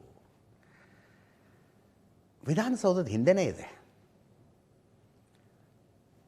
ವಿಧಾನಸೌಧ CID ಆಫೀಸಿನ CID ಕಚೇರಿ, ಅದರ ಮಧ್ಯದಲ್ಲಿ ಉದ್ಯೋಗ ಸೌಧ KPSC ಆಫೀಸ್ ಇರೋದು. ಅದರಲ್ಲಿ ಕ್ವಶ್ಚನ್ ಪೇಪರು, ಎಕ್ಸಾಮ್ಗಳಾದ ಮೇಲೆ ಅಭ್ಯರ್ಥಿಗಳು ತುಂಬಿರುವಂಥ OMR ಶೀಟ್ಗಳನ್ನು ಇಡೋದಕ್ಕೊಂದು ರೂಮ್ ಇದೆ. ಆ ರೂಮಿಗೆ CC ಕ್ಯಾಮ್ರಾಗಳನ್ನು ಹಾಕಿದ್ದಾರೆ. ಯಾರು ಹೋದರು, ಯಾರು ಬಂದರು, ಎಷ್ಟೊತ್ತಿಗೆ ಬಾಗಿಲು ತೆಗೆದ್ರು, ಎಷ್ಟೊತ್ತಿಗೆ ಬಾಗಿಲು ಹಾಕಿದ್ರು, ಬರಿಗೈಯಲ್ಲಿ ಹೋಗಿ ಬರಿಗೈಯಲ್ಲಿ ಬಂದ್ರ, ಏನಾದ್ರು ತಗೊಂಡು ಹೋಗಿ ಏನಾದ್ರು ತಗೊಂಬಂದ್ರ, ಎಲ್ಲವೂ ರೆಕಾರ್ಡ್ ಆಗಬೇಕು. 1 ವರ್ಷ ಆ ವಿಡಿಯೋಗಳು ಸೇವ್ ಆಗಿರಬೇಕು. ನಿಯಮ ಅದು, 1 ವರ್ಷ ಸೇವ್ ಆಗಿರಬೇಕು. ಈಗ ನೋಡಿದ್ರೆ 6 ತಿಂಗಳದ CCTV ರೆಕಾರ್ಡಿಂಗೇ ಡಿಲೀಟ್ ಆಗಿಬಿಟ್ಟಿದೆ. ಅದರಲ್ಲಿ 6 ತಿಂಗಳದ್ದು ಡಿಲೀಟ್ ಆಗಿದೆ. ಅದು ಒಂದು ಮಾತ್ರ ಅಲ್ಲ, ಅಭ್ಯರ್ಥಿಗಳು ಪ್ರಶ್ನೆ ಪತ್ರಿಕೆಗೆ ಉತ್ತರವಾಗಿ OMR ಶೀಟನ್ನು ಫಿಲ್ ಮಾಡಿದ ಮೇಲೆ, ಕೊಟ್ಟ ಮೇಲೆ ಅದನ್ನು ಸ್ಕ್ಯಾನ್ ಮಾಡ್ತಾರಲ್ಲ, ಸ್ಕ್ಯಾನ್ ಮಾಡಿ ರಿಸಲ್ಟ್ ಸೇವ್ ಮಾಡಿಟ್ಟ ಹಾರ್ಡ್ ಡಿಸ್ಕೇ ನಾಪತ್ತೆ ಆಗಿಬಿಟ್ಟಿದೆಯಂತೆ. ಹಾರ್ಡ್ ಡಿಸ್ಕೇ ನಾಪತ್ತೆ. ತಾತ್ಪರ್ಯ ಏನಂದರೆ, ಇದು ಯಾರೋ ಎಲ್ಲೋ ಹೊರಗಿನವ್ರು ಕೂತ್ಕೊಂಡು ಮಾಡಿದ ಹಗರಣ ಅಲ್ಲ. ಇದು ಲೋಕಸೇವಾ ಆಯೋಗದ ಕಚೇರಿ ಒಳಗೆ ಆಗಿದೆ, KPSC ಆಫೀಸ್ ಒಳಗೆ ಆಗಿದೆ. ಹಗರಣದಲ್ಲಿ ಸಂಪೂರ್ಣವಾಗಿ ಭಾಗಿಯಾದವರಲ್ಲದೆ ಬೇರೆ ಯಾರು ಡಿಲೀಟ್ ಮಾಡ್ತಾರೆ ಅದನ್ನು? ಬೇರೆ ಯಾರು ಹಾರ್ಡ್ ಡಿಸ್ಕ್ ತಗೊಂಡು ಹೋಗ್ತಾರೆ? ಸಿಕ್ಕಾಕೊಳ್ಳೋ ಭಯ ಇದ್ದವರಲ್ವಾ? ಎಂಥ ವಿಪರ್ಯಾಸ ನೋಡಿ ಇದು. ಅಲ್ಲೇನು ವಿಧಾನಸೌಧದಲ್ಲೆಲ್ಲ ನಡಿಬೇಕಾಗಿದ್ದೇ ನಡೆಯುತ್ತೆ ಅಂತಲ್ಲ, ಅಲ್ಲೂ ನಡಿಬಾರದ್ದೇ ನಡೆಯೋದು, ಇಲ್ಲೂ ನಡಿಬಾರದ್ದೇ ನಡೆಯೋದು. ಒಂದು ರಸ್ತೆಯ ಆ ಕಡೆ ಇರುವ CID ಅವರು ಇನ್ವೆಸ್ಟಿಗೇಷನ್ ಮಾಡ್ತಿದ್ದಾರಂತೆ. ಆ ಇನ್ವೆಸ್ಟಿಗೇಷನ್ನಲ್ಲೂ ನಡಿಬಾರದ್ದು ನಡೀದೇ ಇದ್ದರೆ ಸಾಕು, ನಿಮ್ಮ ಪುಣ್ಯ ಅಂತಷ್ಟೇ.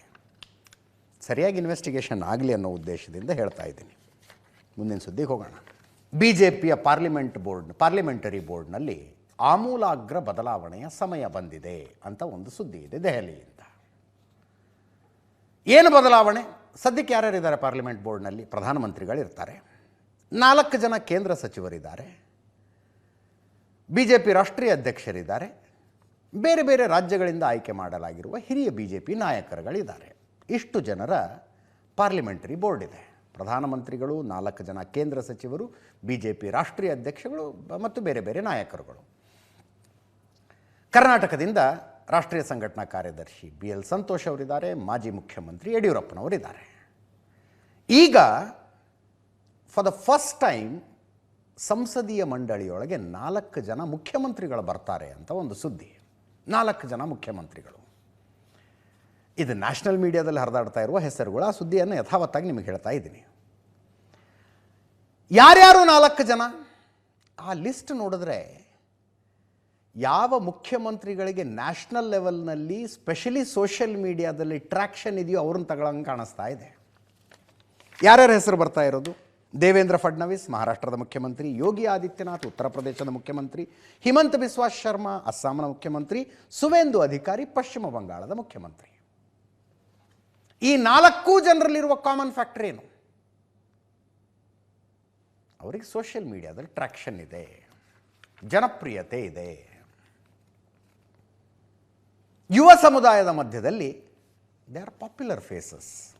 ಇದೇ ಕ್ರೈಟೀರಿಯಾ ಇಟ್ಕೊಂಡು 4 ಜನ ಮುಖ್ಯಮಂತ್ರಿಗಳನ್ನು ಸಂಸದೀಯ ಮಂಡಳಿಗೆ ತರ್ತಾರೆ ಅಂತ ಒಂದು ಸುದ್ದಿ ಇದೆ. ಈಗಿರುವವರು ಪ್ರಧಾನಿ ನರೇಂದ್ರ ಮೋದಿ, ಕೇಂದ್ರ ಸಚಿವ ಅಮಿತ್ ಶಾ, ಕೇಂದ್ರ ಸಚಿವ ರಾಜನಾಥ್ ಸಿಂಗ್, ಕೇಂದ್ರ ಸಚಿವ JP ನಡ್ಡಾ, ಮತ್ತೊಬ್ಬ ಕೇಂದ್ರ ಸಚಿವ ಸರ್ಬಾನಂದ್ ಸೋನೋವಾಲ. ಉಳಿದಂತೆ ಯಡಿಯೂರಪ್ಪನವರಿದ್ದಾರೆ, BL ಸಂತೋಷ್ ಅವರಿದ್ದಾರೆ, doctor K Laxman, Iqbal Singh, Satyanarayan Jatiya, doctor Sudha Yadav ಮತ್ತು ರಾಷ್ಟ್ರೀಯ ಅಧ್ಯಕ್ಷ ನಿತಿನ್ ನಬೀನ್. ಇಷ್ಟು ಜನ ಇದ್ದಾರೆ. ಇವರ ಬದಲು 4 ಜನ ಮುಖ್ಯಮಂತ್ರಿಗಳನ್ನು ತರ್ತಾರಂತೆ. 2029ಕ್ಕೆ ಯುವ ಮತದಾರರನ್ನು ಸೆಳೆಯುವ ಪ್ರಯತ್ನದ ಭಾಗ ಅಂತ ಇದನ್ನು ನೋಡಲಾಗ್ತಾ ಇದೆ. ಈ CJP ಪ್ರೊಟೆಸ್ಟ್ ಆದ ನಂತರ ಕೇಂದ್ರ ಸರ್ಕಾರ ಅಥವಾ ಕೇಂದ್ರ BJP ಏನು ಮಾಡಿದ್ರೂ ಯುವಕರನ್ನು ಸೆಳೆಯುವ ಪ್ರಯತ್ನ, ಯುವ ಸಮುದಾಯವನ್ನು ಸೆಳೆಯುವ ಪ್ರಯತ್ನ ಅಂತಲೇ ನೋಡಲಾಗ್ತಾ ಇರೋದು. ಪ್ರಮುಖ ಸಮುದಾಯ, ಪ್ರಮುಖ ಪ್ರದೇಶಗಳಿಗೆ ಪ್ರಾತಿನಿಧ್ಯ ಕೊಡಬೇಕು. RSSನಿಂದ ಒತ್ತಡ ಇದೆ, ಯುವಕರಿಗೆ ಪ್ರಾಧಾನ್ಯತೆ ಕೊಡಬೇಕು ಅಂತ. ಭವಿಷ್ಯದಲ್ಲಿ ಗಟ್ಟಿ ನಾಯಕತ್ವ ರೂಪಿಸೋದಕ್ಕೆ ನಾಯಕರಿಗೆ ಅವಕಾಶ, ಪಕ್ಷದ ನೀತಿ ನಿರೂಪಣೆಯಲ್ಲಿ ಪ್ರಭಾವಿ ಮುಖ್ಯಮಂತ್ರಿಗಳಿಗೆ ಸ್ಥಾನ ಕೊಡಬೇಕು ಅನ್ನುವ ಉದ್ದೇಶ. ಇಷ್ಟನ್ನು ಇಟ್ಕೊಂಡು ಪಾರ್ಲಿಮೆಂಟರಿ ಬೋರ್ಡನ್ನು ರೀಶಫಲ್ ಮಾಡ್ತಾರೆ ಪ್ರಧಾನಿ ನರೇಂದ್ರ ಮೋದಿ ಅವರು ಅನ್ನುವ ಸುದ್ದಿ. ಇವತ್ತಿನ ಅತಿ ದೊಡ್ಡ ಸುದ್ದಿಗೆ ಈಗ ಹೋಗೋಣ. ಆಘಾತಕಾರಿಯಾದ ಸುದ್ದಿ. ಬೆಳಗ್ಗೆ ನೇಪಾಳದಲ್ಲಿ ಭೀಕರ ಪ್ರವಾಹ ಅಂತ ವಾಟ್ಸಪ್ನಲ್ಲಿ ವಿಡಿಯೋಗಳು ಬಂದಾಗ ಆರಂಭದಲ್ಲಿ ನನಗನ್ಸಿದ್ದು ಇದು AI ವಿಡಿಯೋ ಅಂತ. ಇಷ್ಟು ದೊಡ್ಡ ಪ್ರವಾಹ ಹೆಂಗೆ ಬರೋದಕ್ಕೆ ಸಾಧ್ಯ? ಎಷ್ಟು ದೊಡ್ಡದು ಅಂದರೆ 3-4 ಫ್ಲೋರಿನ ಬಿಲ್ಡಿಂಗಿನ ನೆತ್ತಿ ಮೇಲಿಂದ ಕೆಸರು ತುಂಬಿದ ನೀರು ಹರಿದು ಹೋಗ್ತಾ ಇದೆ. 3-4 ಫ್ಲೋರಿನ ಬಿಲ್ಡಿಂಗ್ ದಾಟ್ಕೊಂಡು, ಅದು ನಿಧಾನಕ್ಕೆ ಏರಿದ ಪ್ರವಾಹ ಅಲ್ಲ, ಏಕಾಏಕಿ ನುಗ್ಗಿ ಬರೋ ನೀರು. ಇಲ್ಲಿ ನೋಡ್ತಾ ಇದ್ದೀರಲ್ಲ, ಇದು ನದಿಯ ಪ್ರವಾಹ ಬಂದು ಹೋದ ನಂತರದ ದೃಶ್ಯ. ಇದು ಕೊಚ್ಕೊಂಡು ಹೋಗ್ಬಿಟ್ಟಿದೆ ನೀರು. ನದಿನೂ ಕಾಣಿಸ್ತಾ ಇದೆ, ಆ ಕಡೆ ಊರು ಕಾಣಿಸ್ತಾ ಇದೆ. ನದಿ ದಂಡೆಯ ಮೇಲಿನ ಊರು. ಆ ಕಾಡಿದೆಯಲ್ಲ, ಕಾಡಿನ ತನಕ ನೀರು ಹರಿದಿದೆ. ಇದು ನೋಡಿ, ಈ CCTV.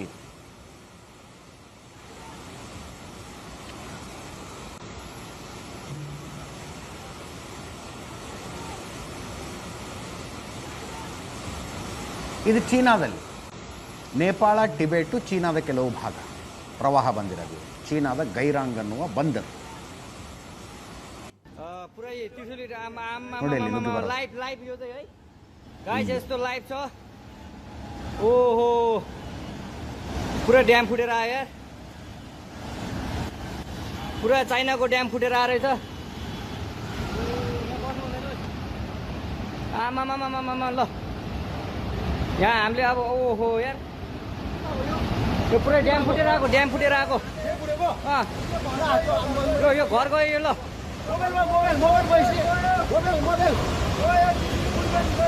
ट्युसनले बजारै गयो यार ल गयो यार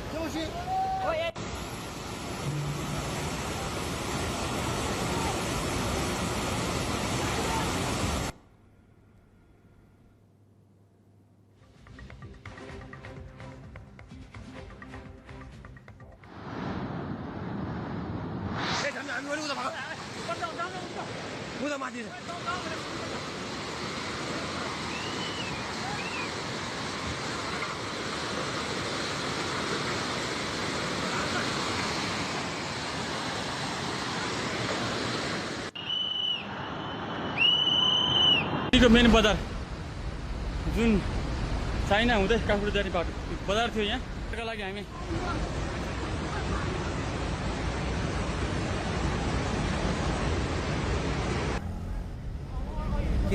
मान्छेहरू कहाँ गयो कहाँको छैन नि यस्तो छ अब यो केही छँदै छैन यार त्यो घर त यस्तरी लिएर आउँदो रहेछ नेत्रावती बजारमा केही छैन बजारै छैन 2012 ಅಂತ ಒಂದು ಹಾಲಿವುಡ್ ಸಿನಿಮಾ ಬಂದಿತ್ತು.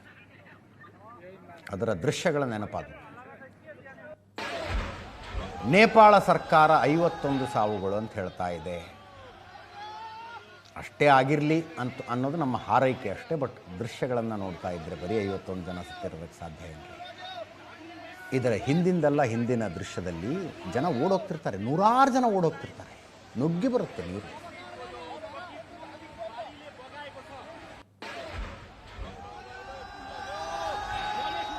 ಟೋಟಲ್ 6,000 ಜನ ನಾಪತ್ತೆಯಾಗಿದ್ದಾರೆ. ನೋಡಿ, ನನ್ನ ಪ್ರಕಾರ 50-60 ಜನ ಇಲ್ಲೇ. ಹಂಗೆ ಆಗಿರೋದು ಬೇಡ, ಬಟ್ ನೋಡಿದ್ರೆ ಏನು ಅನ್ನಿಸ್ತಾ ಇದೆ ನನಗೆ?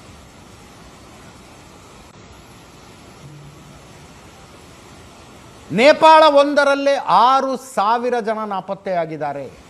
ಕನ್ಫರ್ಮ್ಡ್ ಡೆತ್ 51 ಅಂತೆ ನೇಪಾಳದಲ್ಲಿ. ಭಾರತದಿಂದ ಕೈಲಾಸ ಮಾನಸ ಸರೋವರ ಯಾತ್ರೆಗೆ ಹೋದವರ ಪೈಕಿ 133 ಜನ ನಾಪತ್ತೆಯಾಗಿದ್ದಾರೆ. 58 ಜನ ತಮಿಳುನಾಡಿನವರಂತೆ. ಇಲ್ಲಿ ಡ್ಯಾಮೇ ಕೊಚ್ಕೊಂಡೋಯ್ತು. ತ್ರಿಶೂಲಿ ನದಿ ಡ್ಯಾಮ್ ಕೊಚ್ಕೊಂಡೋಯ್ತು. ಇತ್ತೀಚಿನ ವರ್ಷಗಳಲ್ಲಿ ಇಂಥ ಪ್ರವಾಹ ಅಂತೂ ನೋಡಿರಲಿಲ್ಲ ನಾವು.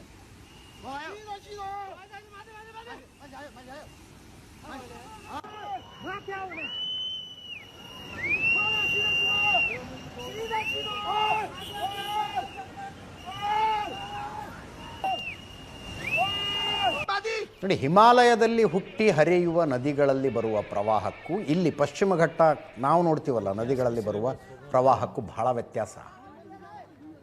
ಇಲ್ಲಿ ಹಿಂಗೆ ನೀರು ನುಗ್ಗಿ ಬರೋದಿಲ್ಲ. ನಮ್ಮ ನದಿಗಳಲ್ಲಿ ನಿಧಾನಕ್ಕೆ ಏರ್ತಾ ಹೋಗುತ್ತೆ. ಜನರಿಗೆ ಸುರಕ್ಷಿತ ಸ್ಥಳಕ್ಕೆ ಹೋಗೋದಕ್ಕೆ ಒಂದು ಸ್ವಲ್ಪ ಟೈಮ್ ಕೊಡ್ತಾವೆ ಇಲ್ಲಿ ಪ್ರವಾಹಗಳು. ಅಲ್ಲಿ ಹಂಗಲ್ಲ. ಫ್ಲ್ಯಾಶ್ ಫ್ಲಡ್ಸು ಹಾಗೆ, ಮೇಘಸ್ಫೋಟಗಳು, ಕ್ಲೌಡ್ ಬರ್ಸ್ಟ್ಗಳು ಹಾಗೆ. ಅಲ್ಲಿ ನಿಂತಲ್ಲೇ ನದಿಯ ಸೌಂದರ್ಯ ನೋಡಿ ಖುಷಿಯಾಗಿ ನೀರಲ್ಲಿ ಮೊಳಕಾಲು ತನಕ ನೀರಲ್ಲಿ ಆಟ ಆಡ್ತಾ ಇರುವಾಗ ಆ ಕಡೆಯಿಂದ ನುಗ್ಗಿ ಬಂದುಬಿಡುತ್ತೆ ನೀರು. ಇಲ್ಲಿ ಅಪರೂಪಕ್ಕೊಂದ್ಸಲ ಯಾವುದೋ ಡ್ಯಾಮ್ನಿಂದ ನೀರು ಬಿಟ್ಟಾಗ ಅಂಥ ದೃಶ್ಯಗಳನ್ನು ನೋಡಬಹುದಷ್ಟೇ. ಅಲ್ಲಿಯ ಪ್ರವಾಹಗಳ ಹಾರಿಬಲ್ಲು. ಈ ಬದರಿ ಕೇದಾರದಲ್ಲಿ ಫ್ಲ್ಯಾಶ್ ಫ್ಲಡ್ಸ್ ಆದಾಗ 2012-13 ನಾನು ಕವರೇಜಿಗೆ ಹೋಗಿದ್ದೆ. ಮೇಲ್ಗಡೆಯಿಂದ ಹೆಲಿಕಾಪ್ಟರ್ನಲ್ಲಿ ನೋಡ್ತಾ ಇದ್ದರೆ ಕೊಚ್ಚಿ ಹೋದ ಊರುಗಳನ್ನು ಸಂಕಟ ಆಗ್ತಿತ್ತು. ಬದರಿಯಿಂದ ಚಮೋಲಿ ತನಕ ನಡ್ಕೊಂಡು ಹೋಗ್ತಾ ಇರುವಾಗ ಒಂದು ದೊಡ್ಡ ಮೈದಾನ ಇತ್ತು. ಆ ಮೈದಾನವನ್ನು ತೋರಿಸಿ ಒಬ್ಬ ಮಿಲಿಟ್ರಿ ಅವನು ಹೇಳಿದ್ದ ನನಗೆ, ಯಹಾ ಪೇ ಗಾಂವ್ ಥಾ ಸಾಬ್ ಅಂತ, ಇಲ್ಲೊಂದು ಹಳ್ಳಿ ಇತ್ತು, ಏನಂದರೆ ಏನೂ ಉಳಿದಿರಲಿಲ್ಲ ಅಲ್ಲಿ, ಹಂಗೆ ಕೊಚ್ಕೊಂಡು ಹೋಗಿತ್ತು. ಪ್ರವಾಹ ಹೋಗಿ ಅಂದರೆ ಪ್ರವಾಹ ಇಳಿದು 4 ದಿನ ಆದಮೇಲೆ ಹೋಗಿ ನದಿ ಪಕ್ಕದಲ್ಲಿ ನಿಂತ್ಕೊಂಡ್ರೆ ತುಂಬ ಹೊತ್ತು ನಿಲ್ಲೋದಕ್ಕಾಗೋದಿಲ್ಲ, ಪಕ್ಕದಲ್ಲಿ ನಿಲ್ಲೋದಕ್ಕಾಗೋದಿಲ್ಲ. ನೀರಿನ ರಭಸಕ್ಕೆ ನದಿ ಒಳಗಿರುವ ಕಲ್ಲುಗಳು ಒಂದಕ್ಕೊಂದು ಬಡಿದು ಒಂದು ವಿಚಿತ್ರ ಸೌಂಡ್ ಹೊರಡಿಸ್ತಿರ್ತಾವಲ್ಲಿ. ಆ ಸೌಂಡಿಗೆ ನಿಂತ್ಕೊಂಡ್ರೆ ವಾಮಿಟಿಂಗ್ ಸೆನ್ಸೇಷನ್ ಆಗುತ್ತೆ, ಅಂದರೆ ಹೊಟ್ಟೆಯೊಳಗೆ ತೊಳಸ್ದಂಗೆ ಆಗುತ್ತೆ, ಹಂಗೆ ಸೌಂಡ್ ಬರ್ತಾ ಇರುತ್ತೆ. ಕಲ್ಲಿಗೆ ಕಲ್ಲು ತಾಗಿ ತಾಗಿ ತಾಗಿ ಹೊರಡುವ ಶಬ್ದ. ನಮ್ಮ ಕಡೆ ಪ್ರವಾಹಕ್ಕೂ ಅಲ್ಲಿನ ಪ್ರವಾಹಕ್ಕೂ ಒಂದಕ್ಕೊಂದು ಕಂಪ್ಯಾರಿಸನ್ನೇ ಇಲ್ಲ. ಆ ರೀತಿಯ ಪ್ರವಾಹ ಅದು.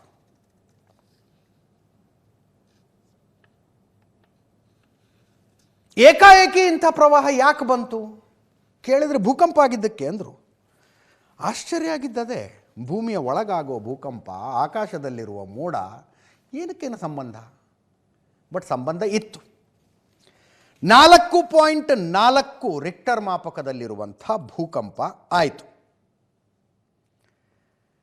ನೇಪಾಳದ ರಸುವಾ ಜಿಲ್ಲೆಯಲ್ಲಿ ಭೂಮಿಯ ಆಳದಲ್ಲೆಲ್ಲ ಮೇಲ್ಪದರದಲ್ಲೇ ಈ ಭೂಕಂಪ ಆಗಿದೆ. ಈ ಭೂಕಂಪದಿಂದ ಹಿಮ ತುಂಬಿದ ಬೆಟ್ಟ ಅಲ್ಲಾಡಿದವೆ. ಆ ಬೆಟ್ಟದ ಹಿಮ, ಬಂಡೆ, ಮಣ್ಣು ಎಲ್ಲ ಸೇರಿ ಒಂದೇ ಸಲ ನದಿಗೆ ಬಿತ್ತು. ಆ ತುಳುಕಾಟದಿಂದ ಎದ್ದಿರುವಂಥ ಪ್ರವಾಹ ಇದು. ಏಕಾಏಕಿ ದೊಡ್ಡ ಪ್ರಮಾಣದಲ್ಲಿ ಕಲ್ಲು, ಮಣ್ಣು, ಹಿಮ ಬಂದು ನದಿಗೆ ಬಿದ್ದಾಗ ನದಿಯ ನೀರು ಉಕ್ಕಿ ಹರಿಯೋದಕ್ಕೆ ಶುರುವಾಯಿತು. ಹಾಗೆ ಬಂದಿರುವ ಪ್ರವಾಹ. ಟಿಬೆಟ್ನ ಝಾಂಗ್ ಜಾಗ್ಬೋದಲ್ಲಿ ಹಿಮ ನದಿ ಇದೆ, ಭೋಟೆಕೋಶಿ ಅಂತ. ಆ ಭೋಟೆಕೋಶಿ ನದಿ ಟಿಬೆಟ್ನಲ್ಲಿ ಹುಟ್ಟಿ ನೇಪಾಳದಲ್ಲಿ ಹರಿಯುತ್ತೆ. ದೊಡ್ಡ ಪ್ರವಾಹ ಆಗಿರೋದು ಅದರಲ್ಲೇ. ಭೋಟೆಕೋಶಿ ಒಂದೇ ಅಲ್ಲ, ಲೆಂಢೆಕೋಲಾ ಅನ್ನುವಂಥ ಇನ್ನೊಂದು ನದಿಯಲ್ಲೂ ಪ್ರವಾಹ ಬಂದಿದೆ.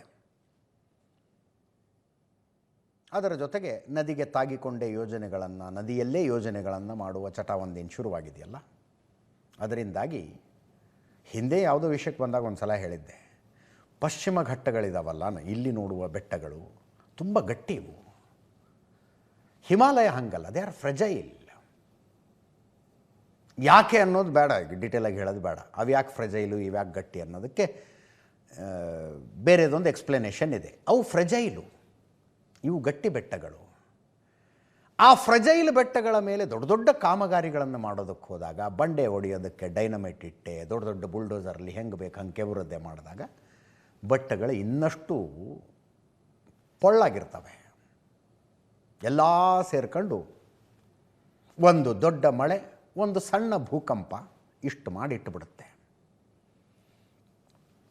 6,000 ಜನ ನಾಪತ್ತೆ ಅಂದರೆ ಲೆಕ್ಕ ಹಾಕೊಳ್ಳಿ ನೀವು, ಅವ್ರ ಪೈಕಿ ಎಷ್ಟು ಜನ ಬದುಕಿ ಬರಬಹುದು. ಭಾರತ ತಕ್ಷಣ ನೇಪಾಳದ ಸಹಾಯಕ್ಕೆ ಧಾವಿಸಿದೆ. C-130 ವಿಮಾನ ಒಂದು ಹೋಗಿದೆ, ನಾಳೆ C-170 ವಿಮಾನಗಳು ಹೋಗ್ತವೆ. ನೇಪಾಳದ ಪ್ರಧಾನಿ ಬಾಲೇಂದ್ರ ಶಾ ಜೊತೆ ನಮ್ಮ ಪ್ರಧಾನಿ ನರೇಂದ್ರ ಮೋದಿ ಅವರು ಮಾತಾಡಿದ್ದಾರೆ, ಟ್ವೀಟು ಮಾಡಿದ್ದಾರೆ. ರಾಯಭಾರ ಕಚೇರಿ ಹೆಲ್ಪ್ಲೈನ್ ನಂಬರ್ಗಳನ್ನು ಓಪನ್ ಮಾಡಿದೆ. ನೇಪಾಳದಲ್ಲಿರುವ ಭಾರತದ ರಾಯಭಾರ ಕಚೇರಿ ಸಹಾಯವಾಣಿ ಸಂಖ್ಯೆಗಳನ್ನು ಓಪನ್ ಮಾಡಿದ್ದಾರೆ.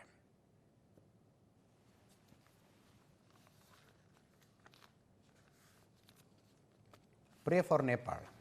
ನಮ್ಮ ನೆರೆ ರಾಜ್ಯ, ನಮ್ಮ ನೆರೆ ರಾಷ್ಟ್ರ.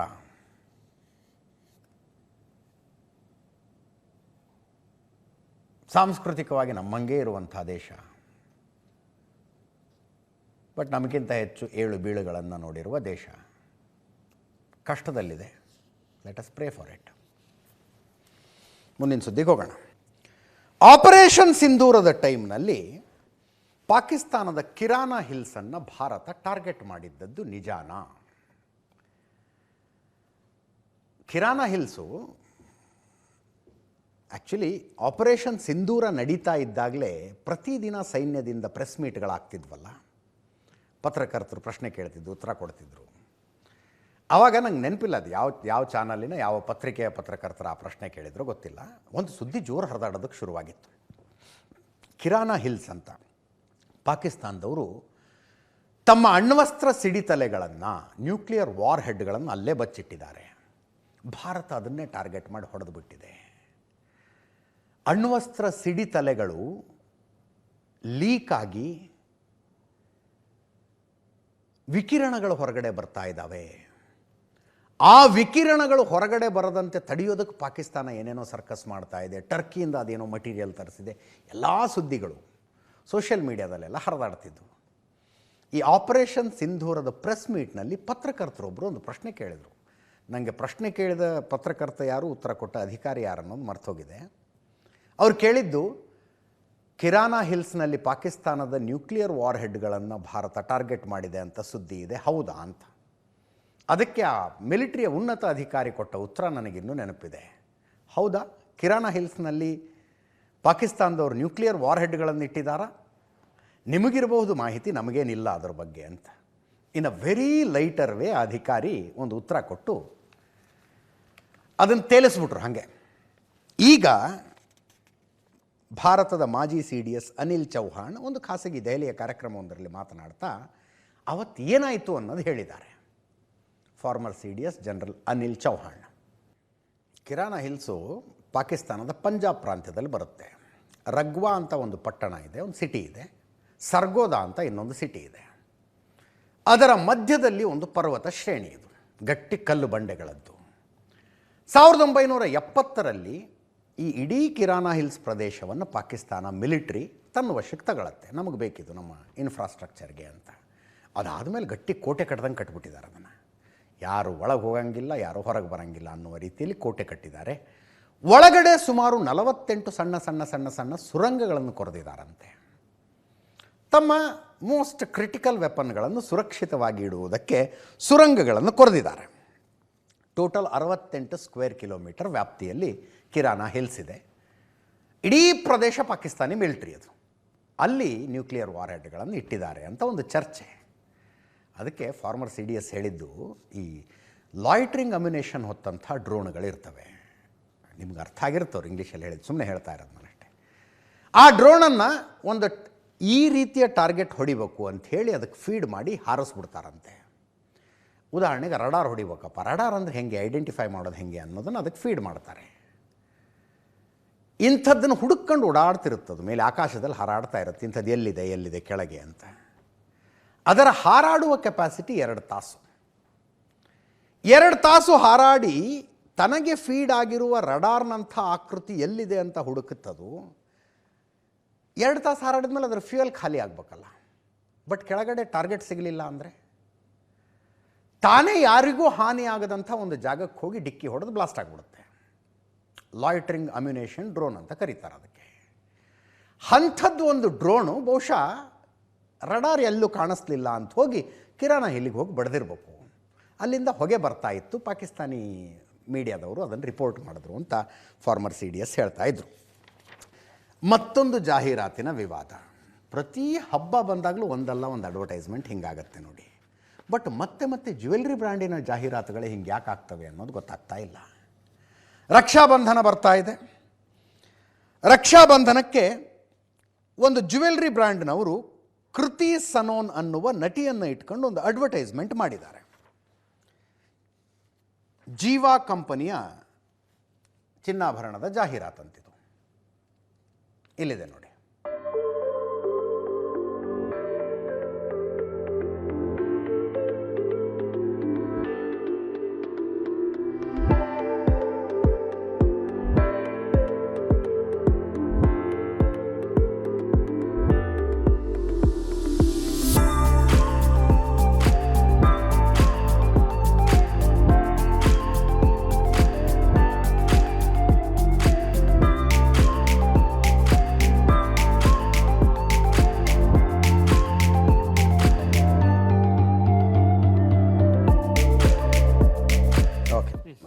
ಅದರ ಕಾನ್ಸೆಪ್ಟ್ ಬಿಡಿ.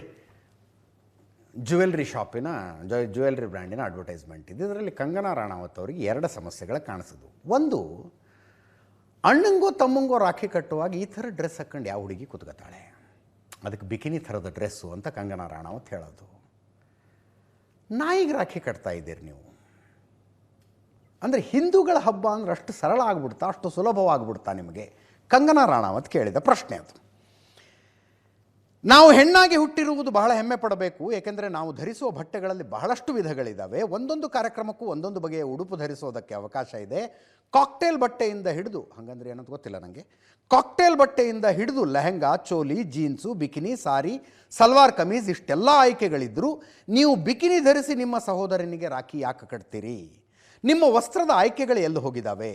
ನನಗಂತೂ ಈ ಜಾಹೀರಾತು ಬೇಕಂತಲೇ ಅಸಹ್ಯವಾಗಿರಲೆಂದೇ ಮಾಡಿದಂತನ್ನಿಸ್ತಾ ಇದೆ ಅಂತ ಕಂಗನಾ ರಾಣಾವತ್ ಹೇಳಿದ್ರು. ಅದಕ್ಕೆ ಕೃತಿ ಸನೋನ್, ಆ ಅಡ್ವರ್ಟೈಸ್ಮೆಂಟ್ನಲ್ಲಿರುವ ನಟಿ, ಹಬ್ಬಗಳ ಸಾರ ಬಟ್ಟೆಯಲ್ಲಿಲ್ಲ, ಸಂಸ್ಕೃತಿ ಸಂಪ್ರದಾಯ ಮಹಿಳೆಯ ಹೃದಯದಲ್ಲಿವೆಯೇ ಹೊರತು ನೆಕ್ಲೈನ್ನಲ್ಲಿ ಅಲ್ಲ. ಹಬ್ಬಗಳ ಸಾರ ನಾವು ಧರಿಸುವ ಬಟ್ಟೆಯಲ್ಲಿಲ್ಲ, ಬದಲಿಗೆ ಆ ಸಂಪ್ರದಾಯಗಳಿಗೆ ನೀಡುವ ಭಾವನೆಯಲ್ಲಿದೆ. ನಮಗೆ ಈ ಪ್ರಾರ್ಥನೆ ಮತ್ತು ಭರವಸೆ ನಮ್ಮ ನಾಯಿಗಳಿಗೂ ವಿಸ್ತರಿಸುತ್ತದೆ, ಏಕೆಂದರೆ ನಾಯಿ ನಮ್ಮ ಕುಟುಂಬದ ಭಾಗವೇ ಅಲ್ಲವಾ ಅಂತ ಅವ್ರದ್ದು ಸ್ಪಷ್ಟೀಕರಣ. ರಾಹುಲ್ ಗಾಂಧಿಯವರು ಪಿಚ್ಚಿನ್ನಾದ್ರೆ ಇದಕ್ಕೆ ರಾಹುಲ್ ಗಾಂಧಿಯವರು ಈ ಡಿಬೇಟಿಗೆ ಬಂದರು. ಮಹಿಳೆ ಏನು ಧರಿಸಬೇಕು, ಏನು ಮಾಡಬೇಕು, ಎಲ್ಲಿಗೆ ಹೋಗಬೇಕು ಅನ್ನೋದು ಆಕೆಯ ಆಯ್ಕೆ.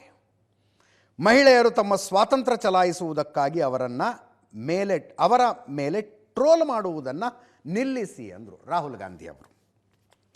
ಕಾಂಗ್ರೆಸ್ ನಾಯಕ ಉದಿತ್ ರಾಜ್ ಅವರು, ಕಂಗನಾ ರಾಣಾವತ್ ಸಿನಿಮಾ ಕಲಾವಿದರಾಗಿ ಕೆಲಸ ಮಾಡಿದ್ದಾರೆ. ಕಂಗನಾ ತಮ್ಮದೇ ಹಳೆಯ ಫೋಟೋಗಳನ್ನು ಒಮ್ಮೆ ನೋಡಲಿ. ಕಂಗನಾರಲ್ಲಿ ವಿವೇಕ, ಸಭ್ಯತೆ ಮತ್ತು ಪ್ರಾಮಾಣಿಕತೆ ಉಳಿದಿದ್ದರೆ ಕಂಗನಾ ಕೃತಿ ಸೋನನ್ ಹಾಗೂ ಎಲ್ಲರನ್ನೂ ಕ್ಷಮೆಯಾಚಿಸಲಿ ಅಂತ ಅವರಂದರು. ಕಿರಣ್ ರಿಜಿಜು ಅವ್ರದ್ದು ಟ್ವೀಟ್ ಇದೆ. ಫೈನಲಿ ಏನು ಮಾಡ್ತು ಜಿವಾ ಕಂಪನಿ ಅಂದರೆ ಈ ಅಡ್ವರ್ಟೈಸ್ಮೆಂಟನ್ನು ವಾಪಸ್ ತಗೊಂಡಿತು. ಇದನ್ನಿನ್ನೆಲ್ಲೂ ಟೆಲಿಕಾಸ್ಟ್ ಮಾಡಲ್ಲ, ಎಲ್ಲೂ ಪ್ರಸಾರ ಮಾಡಲ್ಲ, ಬಿಡಿ ನಾವು ಅಂತ. ಒಂದು ಸದ್ಭಾವನೆಯಿಂದ ಈ ಅಡ್ವರ್ಟೈಸ್ಮೆಂಟನ್ನು ಮಾಡಿದ್ವಿ, ಇದು ನಿಮ್ಮ ಮನಸ್ಸಿಗೆ ಬೇಜಾರು ಮಾಡ್ತು ಅನ್ನೋದು ತಿಳ್ಕೊಂಡು ನಮಗೆ ಬೇಜಾರಾಗಿದೆ, ಆದ್ದರಿಂದ ಈ ಜಾಹೀರಾತನ್ನು ನಾವು ವಾಪಸ್ ತಗೊಳ್ತೀವಿ ಅಂತ ಜಿವಾ ಕಂಪ್ನಿಯವರು ವಾಪಸ್ ತಗೊಂಡಿದ್ದಾರೆ. ಮಾಡಬೇಕು ಯಾಕೆ, ವಾಪಸ್ ತಗೋಬೇಕು ಯಾಕೆ, ಒಂದು ಅರ್ಥ ಆಗಲ್ಲ. ಇದರೊಂದಿಗೆ ಇವತ್ತಿನ ನ್ಯೂಸ್ ಅವರು ಮುಗಿಸ್ತಾ ಇದ್ದೀನಿ. ನೇರ ದಿಟ್ಟ ನಿರಂತರ ಸುದ್ದಿಗಾಗಿ ನೋಡ್ತಾ ಇರಿ ಏಷ್ಯಾನೆಟ್ ಸುವರ್ಣ ನ್ಯೂಸ್.